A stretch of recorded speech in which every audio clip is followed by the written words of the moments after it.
అందరికీ నమస్తే అండి. సాక్షిలో అప్పుడప్పుడు కొన్ని పదాలు రాస్తూ ఉంటారు.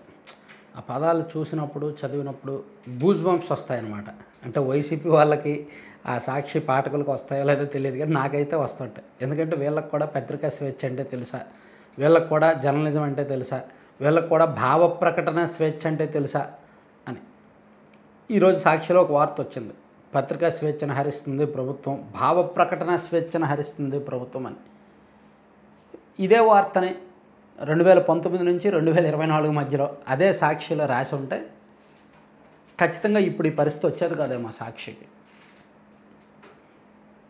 అదేంటంటే సారాంశం, నిన్నగాక మొన్న సాక్షిలో ఒక వార్త వచ్చింది. పైసామే ప్రమోషన్ అని. అంటే పోలీస్ శాఖలో ఉన్నతాధికారికి పైసలు ఇస్తేనే, లంచం ఇస్తేనే డిఎస్పీలకు అదనపు ఎస్పీలుగా ప్రమోషన్ ఇస్తున్నారు. అది ఇష్యూ సెటిల్ కాలేదు, ఒక ఫిగర్ ఫైనల్ కావలేదు అని రాశారు. దాంతో ప్రమోషన్స్ ఆగిపోయాయి అని రాశారు. దాని మీద పోలీస్ అధికారుల సంఘం ఫిర్యాదు చేయడంతో పోలీసులు సాక్షి పత్రిక ఎడిటర్ ధనంజయ రెడ్డి మీద, ఇంకా క్రైమ్ రిపోర్టర్ మీద, ఇంకా కొంతమంది మీద కేసులు నమోదు చేసి మొన్న రాత్రి వాళ్ళ సాక్షి యూనిట్ ఆఫీసులో సోదాలు చేశారు. సాధారణంగా అక్కడ డెస్క్ అనేసరికి సాయంత్రం 5 నుంచి అర్ధరాత్రి 3 వరకు పనిచేస్తుంది. డే టైం అంత యాక్టివ్గా ఉండదు. కాబట్టి పోలీసులు నైట్ టైం వెళ్ళి తనిఖీలు చేశారు.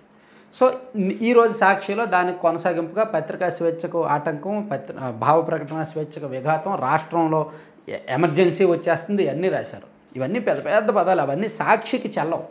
అస్సలు సాక్షికి ఆ పదాలకి సంబంధం లేదు. ఎందుకంటే 2019 నుంచి 2024 మధ్య వైసీపీ అధికారంలో ఉన్నప్పుడు అప్పుడు లేదా భావ ప్రకటన స్వేచ్ఛ, అప్పుడు లేదా పత్రికా స్వేచ్ఛ, అప్పుడు లేదా జర్నలిజం విలువలు.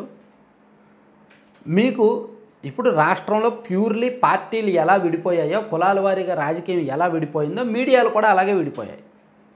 తెలుగుదేశం పార్టీకి వాళ్ళ అనుకూల మీడియా ఉంది, వైసీపీకి వీళ్ళ అనుకూల మీడియా ఉంది. టీడీపీకి టీవీ5, ఏబిఎన్, ఈటీవీ ఉన్నట్టే వైఎస్ఆర్ కాంగ్రెస్ పార్టీకి సాక్షి, టీవీ9, ఎన్టీవీ లాంటివి ఉన్నాయి.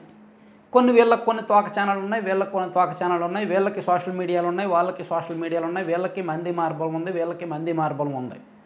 సో వాళ్ళ 2014 నుంచి 19 వరకు తెలుగుదేశం పార్టీ అధికారంలో ఉన్నప్పుడు ఒక దశ వరకు మాత్రమే వైసీపీ మీడియాని టార్గెట్ చేశారు. ఒక దశ వరకే టార్గెట్ చేశారు.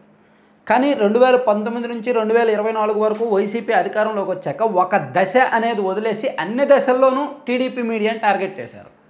ఏబిఎన్ అండ్ టీవీ5 లాంటి ఛానళ్ళు రాకుండా చేశారు. ఫైబర్ నెట్లో కట్ చేశారు అండ్ ప్రైవేట్ ఆపరేటర్లను కూడా బెదిరించారు. అండ్ చాలా చోట్ల ఈనాడు, ఆంధ్రజ్యోతి సర్క్యులేషన్ లేకుండా చేశారు. ఏజెంట్లను భయపెట్టారు, బెదిరించారు, ఊళ్ళలోకి పేపర్లు వెళ్లకుండా.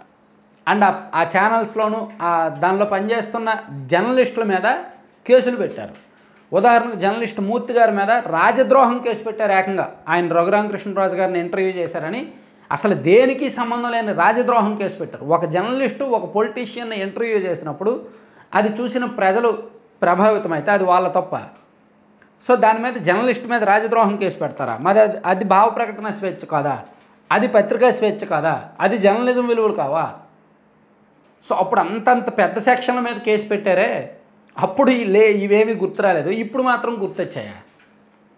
సో నేనేమంటానంటే ఎవడి కర్మకు వాడే బాధ్యుడు. వైసీపీ అధికారంలో ఉన్నప్పుడు వైఎస్ఆర్ కాంగ్రెస్ పార్టీ మేము అధికారంలో ఉన్నాం, మా చేతిలో పోలీసులు ఉన్నారు, మా చేతిలో వ్యవస్థలు ఉన్నారు, సో మీ మీడియాని మేము వెంటాడతాం, మీ మీడియా మీద మేము కేసులు పెడతాం అని పెద్ద పెద్ద కేసులు పెట్టారు. సో అది కర్మ. ఆ కర్మను మనం అనుభవించాలి. కాబట్టి ఇప్పుడు వీళ్ళకి అధికారం వచ్చింది కాబట్టి, వీళ్ళ చేతిలో వ్యవస్థలు, పోలీసులు ఉన్నారు కాబట్టి, మీరు అప్పుడు అలా చేశారు, మీరు చేసింది మేము ఒకసారి గుర్తు చేస్తాంరా అని చెప్పి వీళ్ళు చేస్తున్నారు. కాకపోతే వీళ్ళు వైసీపీ వాళ్ళు పెట్టినంత రాజద్రోహం కేసులేమి వీళ్ళు పెట్టట్లా. మీరు తప్పుడు వార్త రాశారు, తప్పుడు కేసు అంతే. మీరు తప్పుడు వార్త రాశారు, దాని మీద కేసు. యాక్చువల్లీ మొదటి నుంచి ఏం జరుగుద్దంటే, పత్రికల్లో ఏమైనా వార్త వచ్చినప్పుడు లేదా ఛానల్స్లో ఏదైనా వార్త వచ్చినప్పుడు డెఫమేషన్ కేసు వేయొచ్చు, లేదా లీగల్ నోటీసులు వేయొచ్చు. నువ్వు రాసింది తప్పు, లేదా కోర్టులో నిరూపించు, లేదా నాకు క్షమాపణ చెప్పు, లేదా నాకు పరిహారం ఇవ్వు అని వేయొచ్చు. కానీ దాన్ని క్రిమినల్ చర్యలు తీసుకునేలాగా పోలీస్ స్టేషన్లో కేసు పెట్టి పోలీసులను పంపించి వేధించేలాగా వైసీపీ ఆ చర్యలను ప్రారంభించింది. దాన్ని ఇప్పుడు కూటమి ప్రభుత్వం కొనసాగిస్తోంది. కాబట్టి నేనేం చెప్తున్నానంటే, సాక్షి లాంటి పత్రికకు 100% పత్రికా స్వేచ్ఛ, భావ ప్రకటన స్వేచ్ఛ, పత్రికా విలువల లాంటి పదాలు రాసే హక్కు లేదు. అనుభవించాల్సిందే. వాళ్ళ కర్మకు వాళ్ళే బాధ్యులు. Thank you. సో కంటెంట్ చూశారు కదా, కంటెంట్కి సంబంధం లేకుండా ఒక చిన్న ప్రమోషన్ అండి, 1 minute. laddupalem.com అని ఇది మనం ఎందుకు ప్రమోట్ చేస్తున్నామంటే ఇవన్నీ కూడా ప్యూర్లీ హెల్దీ, ఆరోగ్యానికి సంబంధించిన లడ్డూలు అనమాట. అంటే మీకు బయట ఎక్కడ దొరకవు. అవిసె గింజలు, పొద్దుతిరుగుడు గింజలు, గుమ్మడి గింజలతో చేసే లడ్డూలు, రాగి, సజ్జ, జొన్న, కొర్ర, అలాగే లోటస్ సీడ్స్, అలాగే రకరకాల డ్రై ఫ్రూట్స్, ఇలా ఒక 20 రకాల లడ్డూలు వీళ్ళ దగ్గర ఉంటాయి. ప్లస్ ప్రోటీన్ పౌడర్స్ ఉంటాయి. ప్రోటీన్ పౌడర్స్ పిల్లలకి ఇమ్యూనిటీ బూస్టింగ్ లాగా ఉపయోగపడతాయి అండ్ జ్ఞాపక శక్తి పెంపొందిస్తాయి, ఎముకలు స్ట్రాంగ్ అవుతాయి, కాల్షియం వస్తుంది. దాంతోపాటు పెద్దలకి పాలల్లో వేసుకొని తాగడానికి డ్రై డేట్స్ పౌడర్ ఉంటుంది. అంటే షుగర్ కానీ బెల్లం కానీ వాటర్ కాబట్టి డ్రై డేట్స్ పౌడర్ వాడచ్చు, అది పెద్దలకు ఉపయోగపడుతుంది. ఇట్లా మల్టిపుల్ పౌడర్స్ కూడా వీళ్ళ దగ్గర ఉంటాయి. దాంతోపాటు హాట్ స్నాక్స్ ఉంటాయి. ఇవన్నీ కూడా ఇప్పుడు 15% డిస్కౌంట్కి ఇస్తున్నారు. సో వీలైతే laddupalem.com అనే వెబ్సైట్ విజిట్ చేసి ఆర్డర్ చేయండి, లేదా 9997839994 అనే నెంబర్కి వాట్సాప్ మెసేజ్ పెట్టి లేదా కాల్ చేసి ఆర్డర్ చేసుకోవచ్చు.